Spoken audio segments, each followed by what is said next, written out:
To Allco Finance Group. Now, another shocker, posted a $1.73 billion loss, and they admitted it was a very fragile situation. Stephen, didn't we all know that they were in a fragile state?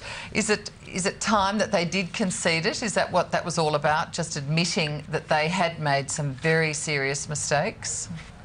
Yeah, well, look, they had to write off all the goodwill around Rubicon, and when you claim you've got assets of $2.4 billion and your market cap's about a couple of $100 million, clearly you've got to actually do a few write-offs. So Allco were deluding themselves in the half-year result, where they were still claiming they were making money, and the market clearly knew they were stuffed. And at least Centro, back at the half-year in February, at least they wrote off. You know, they had a $1.1 billion loss then. So you are seeing some companies catching up with the write-offs.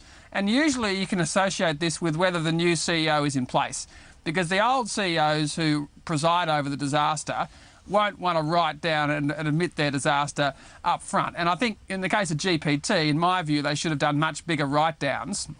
But because the current chairman and CEO is still in place, there's a reluctance to take the axe to the balance sheet. Same with Babcock. They didn't get rid of their CEO and their chairman until the day of the results, which is why they still somehow claimed the profit.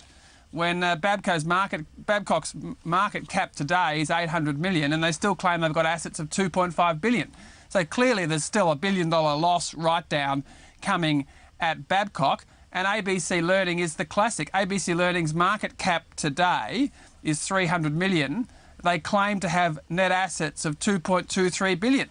So clearly, you've just got to look at that difference. There is a $2 billion write-off coming for ABC Learning, and it all swings on whether the new CEO is in place to take a new look at the picture and to actually, admit to reality. At least Allco have got those sort of David Coe's off the board, the new guard's in, so they're able to come clean and say, yeah, look, by the way, we've just dropped, had the fifth biggest loss in history, $1.73 billion behind Centro, which had the fourth biggest loss in history of $2 billion.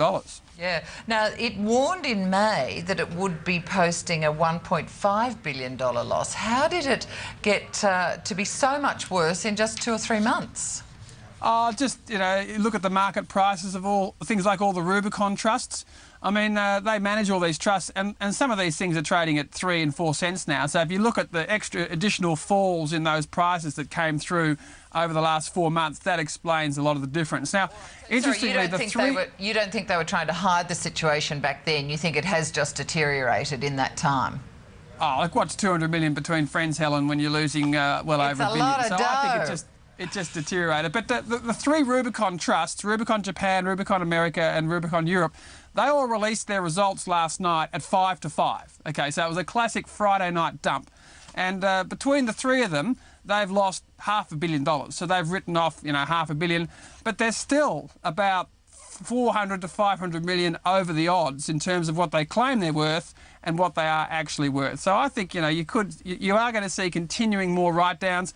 Allco manages Record Realty, which owns the stock exchange headquarters in Sydney and a bunch of other properties, well over $1 billion property portfolio. They failed to release their results last night, and their market cap is $12 million, and they claim to have assets of $358 million. So Record Realty is going to come out with a $300 million loss next week, and they've just had an extension from the bankers. So Allco's got all of these property and trusts and funds that are basically insolvent, that are taking write-downs themselves, and the parent company, the mothership, Allco Finance Group, has written down a lot of the goodwill and the management contracts and the investments in these various funds, be it Rubicon, be it Record Realty and all that sort of stuff. So that's how you get, $1.73 billion loss.